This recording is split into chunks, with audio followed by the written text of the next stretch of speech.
we are celebrating this Sunday as the Communion Sunday. And I thought it would be very apt for us to know why we do what we do.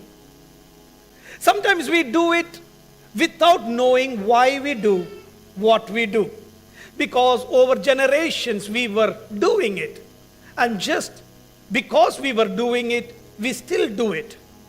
Today I thought it will be good for us to know the real meaning of the communion service that we should be having. And once we study it, we will partake from the Lord's table. There are different words about the communion service in the Bible. One among the main words or the name given is the Lord's table. The Lord's table. During the good old days, during the Roman and the Greek rule, and during the Oriental religions, there were many gods, many goddesses, many deities that people used to worship. Kings used to be a matter of worship as well. So for these people, they used to prepare tables. And every table was designated for a deity or a god or a goddess or a king. But when Jesus Christ, when he died, when he rose up, the church started celebrating this table as the Lord's table. Meaning, this table doesn't belong to anybody. This table belongs to Jesus. And the church wanted to proclaim he is not just a man, he is the Lord. He is the ruler. He is the king. When we celebrate this table, you and I come to the point, we are not going to celebrate it as usual. We are going to celebrate our king's table, our ruler's table, the Lord upon our life, the master of our life. This is his table. So when we celebrate this table, it must be done with love, it must be done with reverence, it must be done with humility. It should be done in an apt way that we are worshiping our Lord Almighty. So the Lord's table was the first name ever. The second name that we hear often is the communion. We have this word called communion. It comes from a beautiful word called koinonia, meaning fellowship, or a thing that we do to show that we are together. A celebration that can show our unity. So communion service is a celebration that we can show God that we are united with you. We are together with you. We are having a fellowship with you. So we need to very much understand, when you are celebrating the holy table, you and I are declaring, God Almighty, I and you are in the same family. I belong to the family of God. I belong to the heavenly family. Even though I live in this world, I do not belong to this world. I belong to a world that people at the moment cannot see but can experience. That is the kingdom of God. Hallelujah. So when we celebrate this, you are proclaiming, God Almighty, we are together. The other unity is when we partake from the Lord's table. Even though we belong to different families, we belong to different cultures, we belong to different languages, we are proclaiming it in the church. We are united. We are one. This is one big family, because one person that went ahead of us 2,000 years ago, he is called our Father. Because Jesus is our Father, you and I are brothers and sisters. This body that we are celebrating, this table that we are celebrating, is the table of the Lord, is the table of my Heavenly Father. Because when we do that, we are proclaiming, you are not different from me, we are equals. There is no pastor, there is no believer when it comes to breaking the bread. We are partaking from the body of Christ together, and we are proclaiming to the outer world, we are not different, we are one. So when we celebrate this table, it shouts out one big thing to the world: Christians are one. Christians are one. Not Christians, I say, just as the nominal word, the ones who believe Jesus Christ is the Lord, Jesus Christ is the King, Jesus Christ is the Messiah. We belong to one family, and this is a symbol of being a part of that family. Number one, I said, it is the Lord's table. Number two, I said, it is a fellowship. It is a koinonia. It is a relationship. And this is showing a mighty relationship initiative taken by God Almighty. We did not take that initiative. Heaven took up the initiative to send His only Son so that He would die for us. He would get all those pain that He bore for us, so that He will bring the lost world into the unity of God Almighty. Praise the Lord. So when we are celebrating the holy table, we are proclaiming we are one with God. Today, no race, no culture, no language barrier, no color barrier, no education barrier should take us away when we are celebrating the Lord's table. An illiterate and a literate, a black and a brown and a white, a short and a tall and a stout and any type of people become one. Every inequalities will be taken off, and that equality is brought by the table of God Almighty. So the second thing is communion service. The third important word that we hear quite often is Eucharist. Eucharist is coming from, again, a beautiful word which gives the meaning thanksgiving. What is it? Thanksgiving. When we are celebrating the holy table, it is giving thanks to God. Jesus took the bread and gave thanks to God, and He broke it and He gave it to His disciples. This process that we are celebrating here is a process of giving thanks to God. Thanks to God Almighty for keeping us alive. Thanks for God Almighty for bringing us into His temple. Thanks to God Almighty for making us who we are. Thanks to God Almighty for making us one by the blood of Jesus. This is a wonderful moment where you can give thanks to the Lord. So when you and I celebrate the holy table, you cannot do it without giving thanks to God. When you eat from the body, when you drink from the cup, you ultimately say to the Lord, thank you, Lord. Thank you, Lord, for sending down your Son for us. And thank you, Lord, for you loving us.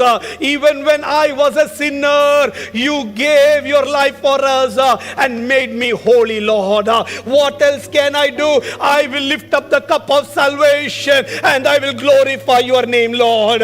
So when you are celebrating the holy table, when you are celebrating the Eucharist, it is all about giving thanks to the Lord.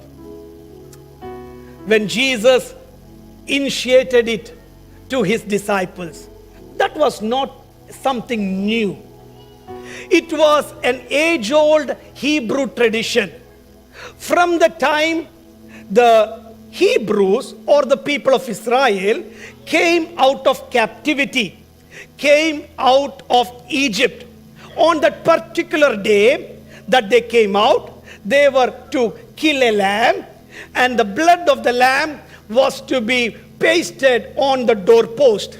And on that particular night, the angel of the death will go around And if at all the sign of the Lamb would be seen on the doorpost, death would not come in and life would be beaming in. And that is called the celebration of the Passover. And during that time, it was transferred from generation to generation. The story of Passover was handed over. During the time of Passover, the people used to celebrate it with unleavened bread. They used to eat bread which was non-fermented. And one of the bread, they used to keep it aside over generations.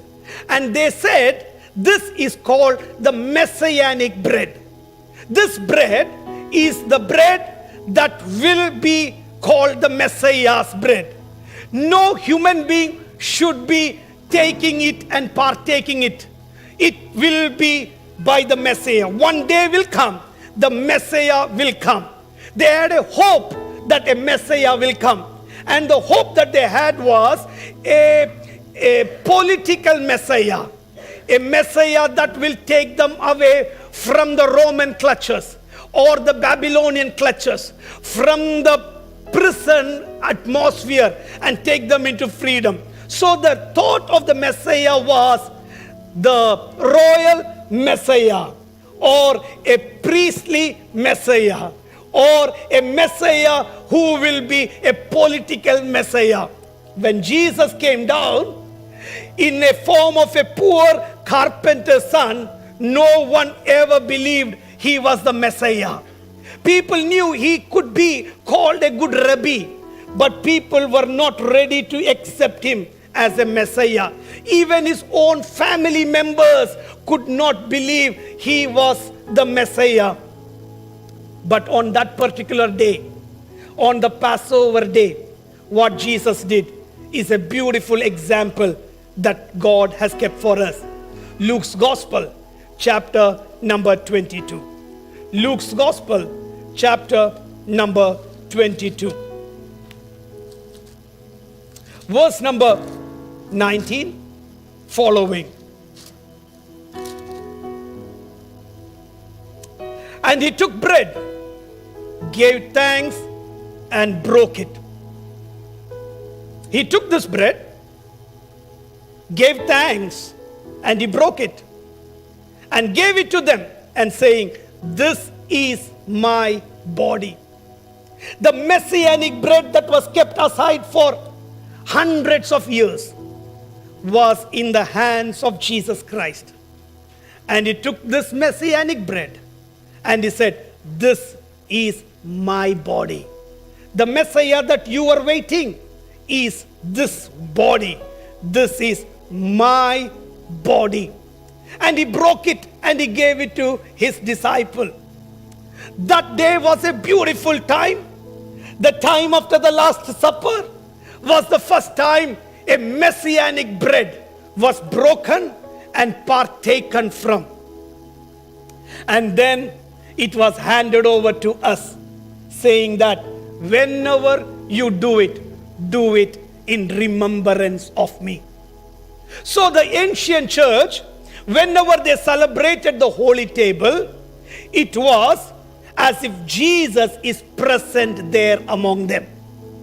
The body and the blood, the bread and the cup, when it was present in the ancient church, they felt as if the presence of God was there with them.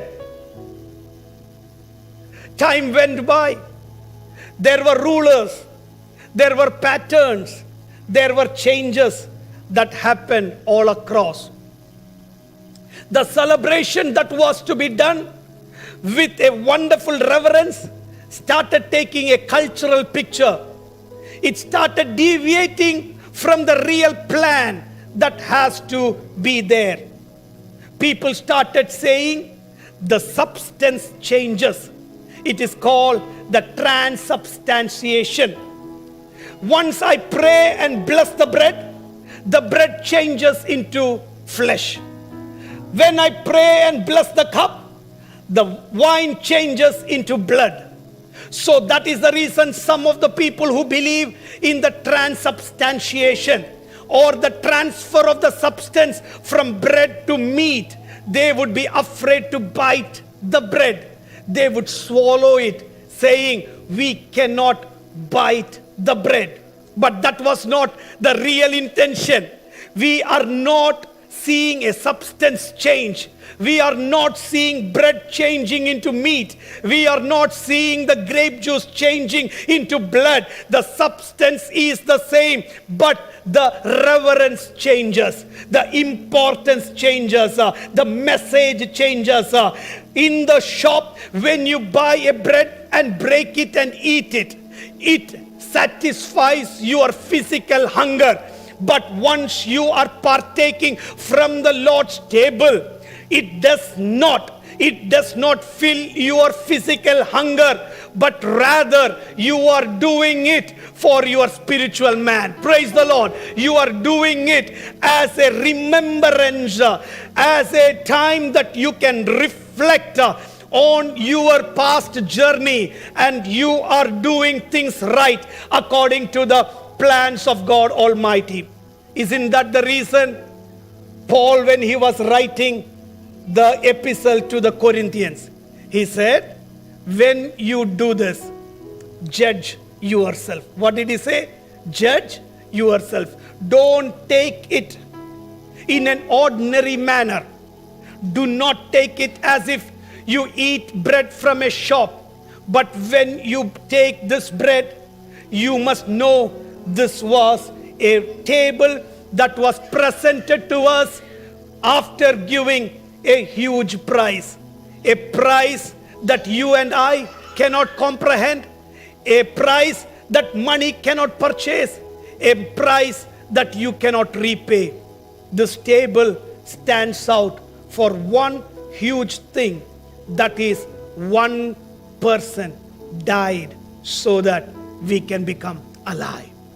One person became nobody so that we can become the children of God Almighty. Earlier, the church used to do this on the Lord's Day. On every Lord's Day, they used to come to break bread. What is the Lord's Day? The day after the Sabbath. The day after the Saturday was the Lord's Day. Today, because we follow the Gregorian calendar, we call it as the Sunday. But those days, our disciples never called this day as a Sunday. They used to call it as the Lord's Day. And on the Lord's Day, they came together to break bread and to give thanks to the Lord Almighty. In the first century, every Sunday they used to break bread.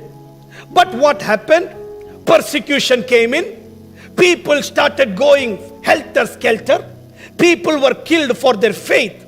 So they used to go home to home and they used to break the bread. From one home they used to go secretly to another home.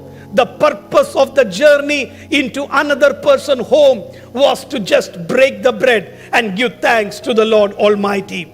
So it was not done in a particular house. They moved from house to house and they broke the bread. Today, nowadays, I hear a lot of teachings about the Holy Communion. But this is what the Bible talks about. They went home to home and broke the bread.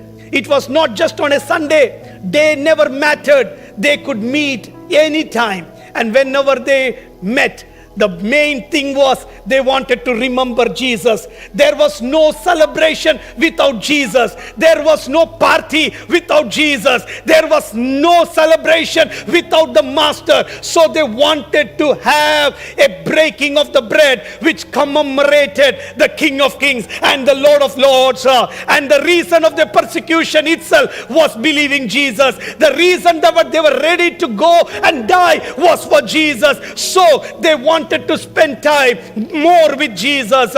In the ancient church, they never thought the coming of Jesus would be this late. They thought Jesus will come back in their own lifetime. When Nero was spitting fire on the church, when there was persecution all around, the church of those times, the churches that John was representing and writing, the churches of the Asia Minor, every church believed Jesus is going to come in their own lifetime. And for that, some of them quit their jobs.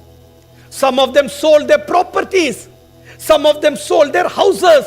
They did not need any of those because they were not worried about the things of the world. They were knowing that Jesus is going to come back very soon. The Bible says they sold their field, they sold their house and brought it to the apostles. They brought it to the disciples. Nobody prided in their wealth. Everybody had something in common, and they ate, they lived together as one family. That was one time. But over years, this became a sacrament for a marriage, for a funeral, for a baptism. They used to celebrate the holy table. Then the relevance got lost. The purpose got lost. It became an institution of the church. So I thought this Sunday, even before we celebrate the Lord's table, we will really understand why we do what we do. At least Bethel people should know this table that we celebrate is not initiated by Pastor Binu. It is initiated by Jesus himself. Do it in remembrance of me. So this table, number one, is the Lord's table. Number two, it is the relationship. It is the communion or the relationship table. Number three, it is the table of thanksgiving. So when we see this bread, it is one bread.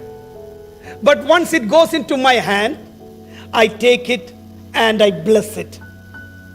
This is one bread, but I break it into multiple pieces. What does that show?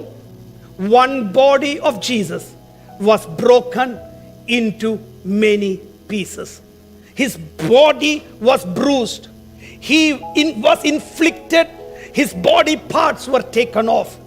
It became into different parts. And when these different parts are eaten together, we are not eating from different parts, but we are eating from the broken parts. We all get the same element into our body. Because of the brokenness of Jesus, we could become one. Today when I break this bread and hand it over to the ushers to bring it to you, you and I are saying to the Lord, God, your brokenness made us together.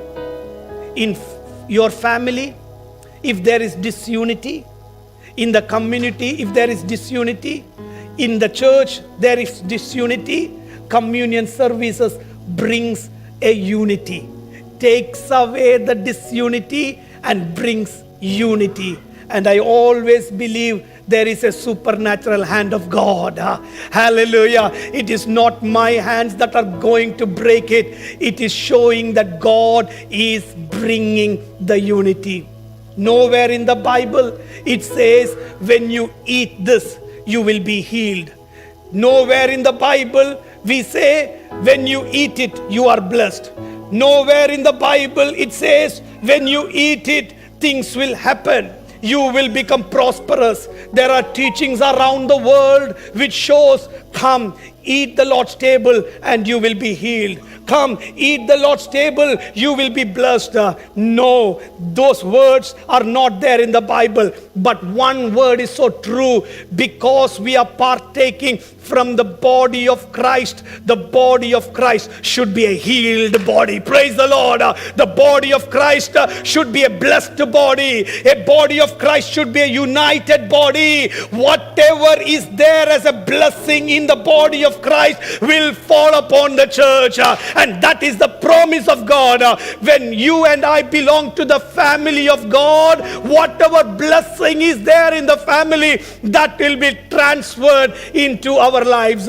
You are not eating the table for becoming healed, but when you eat the body, when you drink from the cup, the mercy of God, the hand of the Lord which is on this will help us to become healed, which will help us to be blessed. Hallelujah. So when you take part in this, you are proclaiming to the devil, you cannot put us in the type of a bondage, because through the death of my Lord, he has taken me out from slavery, and I am no more a slave but a free person. Hallelujah. Hallelujah. So when you're partaking from this body, you are partaking in the new covenant.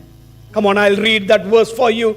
Luke's Gospel, chapter number 22, verse number 19.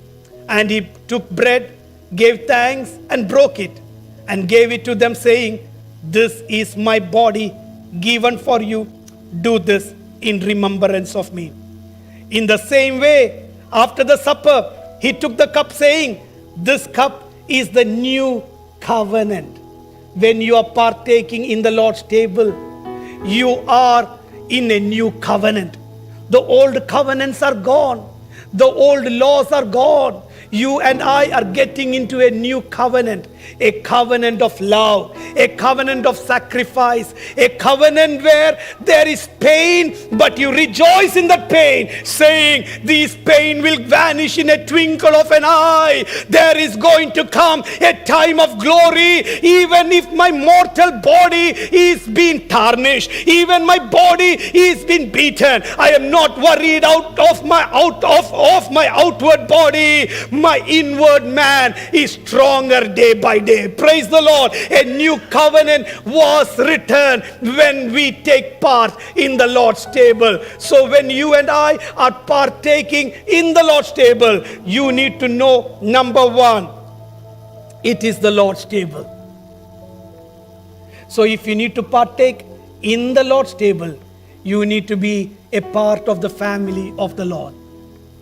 Many preachers complicate it too much. You need to do that, you need to do this, you need to do that to be a part of the family of God. No, there is nothing. There is nothing. Number one, you need to accept Jesus as your personal Savior. How simple it is. Just you need to say to Jesus, "Jesus, please come into my heart." And He's such a wonderful God. He will come right into your heart. He will not ask you, "Is there any reservations? Who you are? What's your language? What's your culture?" No questions asked. He will right come into your heart. And you are saying, "I want you as my Savior." The second thing, when you get baptized, you become one in the body of Christ. What do? When you get baptized, you become one in the body of Christ. That is the reason I always say, when you partake from the table, you need to be a baptized person, because we are celebrating the body of Christ. What are we doing? We are celebrating the body of Christ. Some people publicly say, if you are not a Christian, shouldn't partake. But I don't tell that. But I say this one, if you are not in the body of Christ, please don't participate. How do you become a part in the body of Christ? The Bible says, get baptized and become a part of the body of Christ. How simple it is. Jesus never used any complicated things so that you can become a part of the body of Christ. He gave it so simple. What you normally do in a normal, those days, running water was the only place that you go bath, or stagnant water was the place that you bath. No tap facility, no shower facility of now. There is no bathrooms as what we have. They used to use the rivers or the water source. They go into the water, they dip themselves and get clean. Otherwise, they pick up a container of water and they wash themselves. That was the procedure. Jesus used the same procedure what people use to wash their outside body, so that you can become a part in the body of Christ. How simple it is what God did. Many people complicate it. So I pray that if you have never become a part of the body of Christ, this is a beautiful moment that you could say to the Lord, I want to accept Jesus Christ as my personal Savior. I want to get baptized. I don't want to live a life outside the body of Christ, because there is so much of blessings for those who are in the body of Christ. Sometimes you look at one person and say, this is a Christian. You say he is a part of the body of Christ, but there is no change in him. I'll tell you, sometimes your hand, which is having 5 fingers, people are different. That is the beauty. God wants you as you are. Don't imitate as somebody. Don't imitate as somebody else. Come to Jesus as you are. Come to Jesus with all your weakness, with all your strength, with all your hope, with all your pain. Whatever you have, come to Him. He will accept you as His body. Whoever has come to Him, He has never rejected. And He says like this, come to me and I will give you rest. Come to Jesus and He will give us rest. So when we are partaking from the table, we are proclaiming, Jesus is my Lord. Jesus is my King. My home is not this home. I am just a passerby. My heaven is my home of eternity. If I sleep here or die here and I open my eyes will be open to see my Jesus face to face. This table, when we celebrate it with hope, saying one day is coming very close, that I will not be seeing the bread, I will not see the cup. This is a remembrance. This is a thing of symbol or an element of what Jesus said, to do it in remembrance. One day will come, I will see Jesus face to face. Now I see Him as if in a mirror, but there will come a time I will see Him face to face. And that is the day the church should be ready. Can we raise to our feet? For the next 10 minutes, we are going to celebrate this beautiful table that God has kept for us.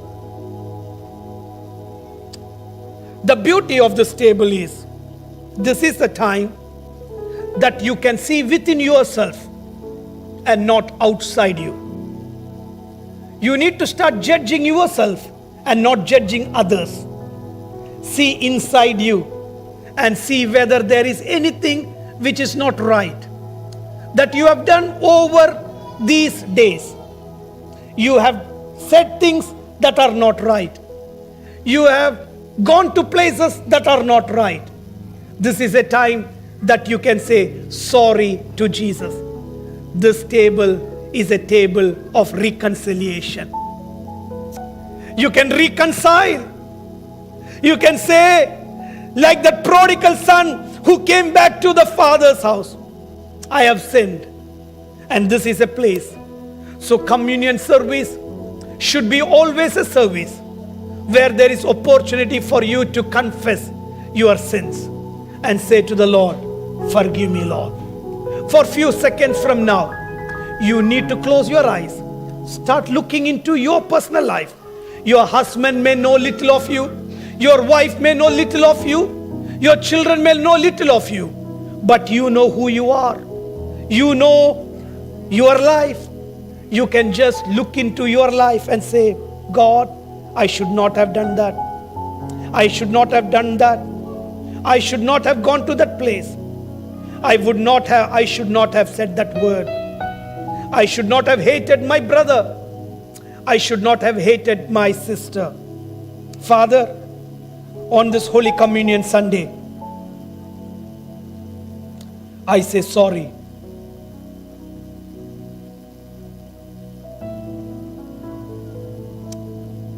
I know that there is a blood that is alive, that talks greater than the blood of Abel, the blood of Jesus. Thank you for the Holy Spirit that is alarming us of the sins that we have done. Lord, it may be a small sin or a big sin, doesn't matter. I want to lay it bare right in front of you. From this moment, I will never do it again.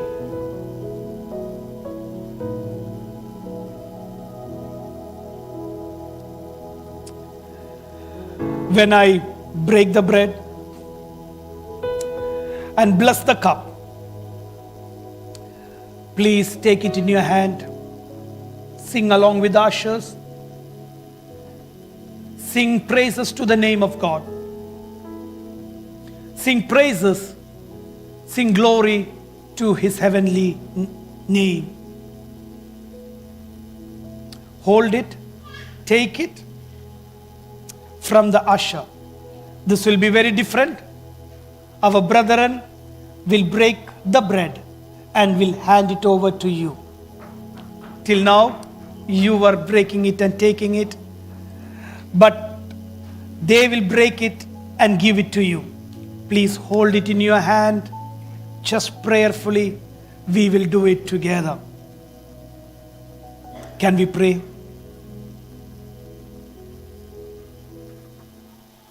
On the day that He was shown, He took the bread. He blessed it.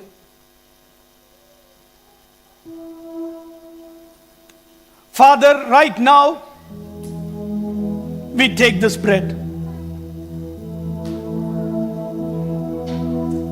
Just as the bread goes through a lot of pain, lot of crushing experience, Jesus, you took it all for making the world united. The people one. There is no difference in you. There is no partiality in you. And Lord, we thank you for you breaking the barriers and making us one, Lord. As your children are partaking from your table, I pray blessing. I pray that everybody will be blessed from taking part in your table. Thank you. In Jesus' mighty name, amen. The day that He was shown, as we read, He took the bread. He said, "This is my body." And He broke it. And He gave it to His disciples.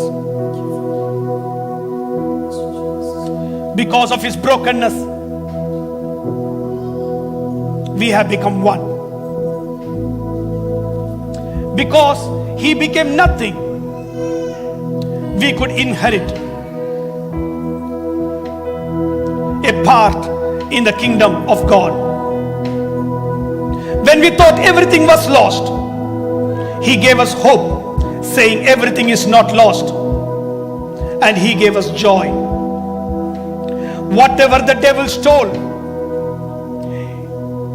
He gave it back to us. The joy, the peace, the hope, the love, whatever the devil stole, Jesus brought it back and gave it. So as we partake, pray together and sing glory to the name of Jesus.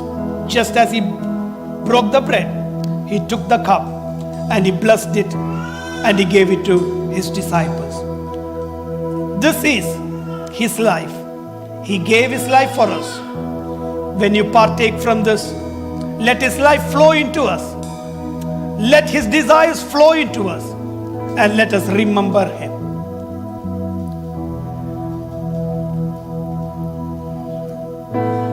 Oh Lord, you search me. You know my way.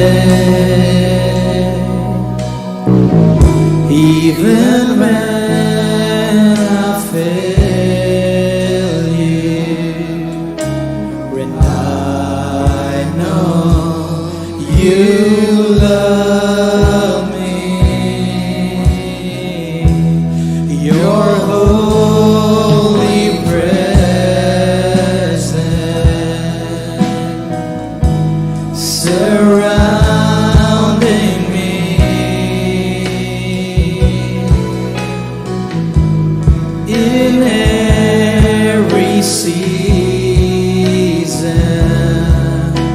and I know you love me, and I know you love me. And at the cross I bow my knees, where your blood was shed for me.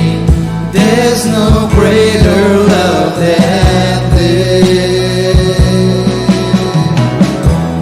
You have overcome the grave. Glory fills the highest place. What can separate me now? You go before me. You shield my way. Your hand upholds me, and I know you love me, and I know you love me. And at the cross I bow my knees, where your blood was shed for me. There's no greater love than this. When you have overcome the grave, glory fills the highest place. What can separate me now? And at the cross I bow my knees, where your blood was shed for me. There's no greater love than this. You have overcome the grave. Glory fills the highest place. What can separate me now? And you tore the way. You made a way. When you said that it is done, and you tore the way, you made a way. When you said that it is done, and then the earth fails, falls from my eyes, and you stand before me, and I know you love me. I know you love me. When at the cross I bow my knees, where your blood was shed for me. There's no greater love than this. As you have overcome the grave, glory fills the highest place. What can separate me now? At the cross I bow my knees, where your blood was shed for me. There's no greater love than this. You have overcome the grave. Glory fills the highest place. What can separate me now? Alas, and did my Savior bleed, and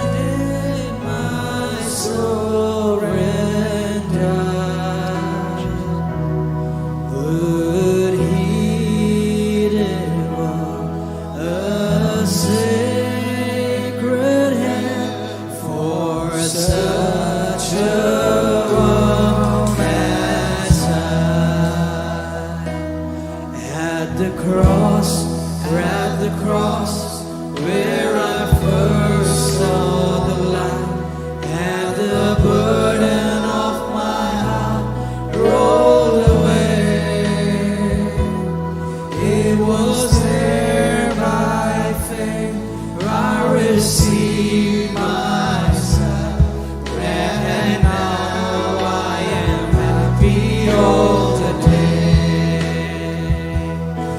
It was there by faith, I received my sight, and now I am happy all the day. My God is mine, sweet Jesus, I ran with throne love, while dove of mine, covered divine, his soul in anguish still. At the cross, where I first saw the light, and the burden of my heart rolled away. It was there by faith I received my sight, and now I am happy all the day. It was there by faith I received my sight, and now I am happy all the day. Was it for Christ that I have done? He groaned upon the tree. Amazing pity, grace unknown, and love beyond degree. At the cross, where I first saw the light, and the burden of my heart rolled away. It was there by faith I received my sight, and now I am happy all the day. Can we partake from the elements together?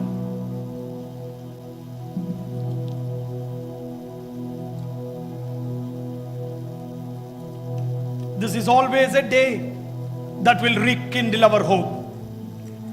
My Jesus is going to come back very soon. The things around the world is showcasing the arrival of my Jesus is very soon.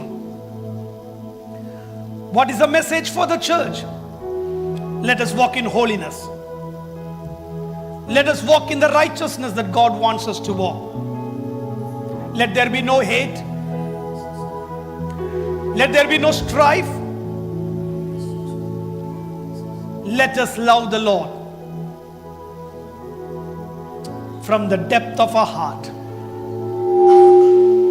Let us love each other just like the Lord wants us to love. When you love your dear ones, you would go an extra mile.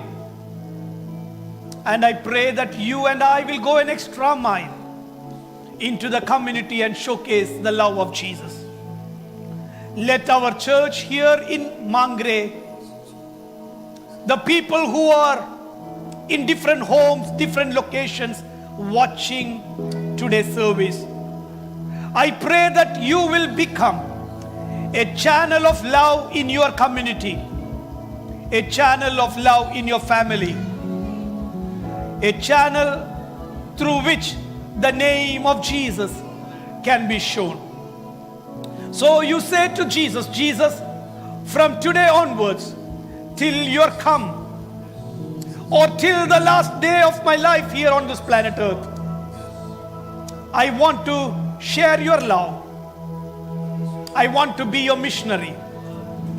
I want to be your ambassador in my workplace, in my college, in my school, I will be the beam of light. I will be the beam of hope.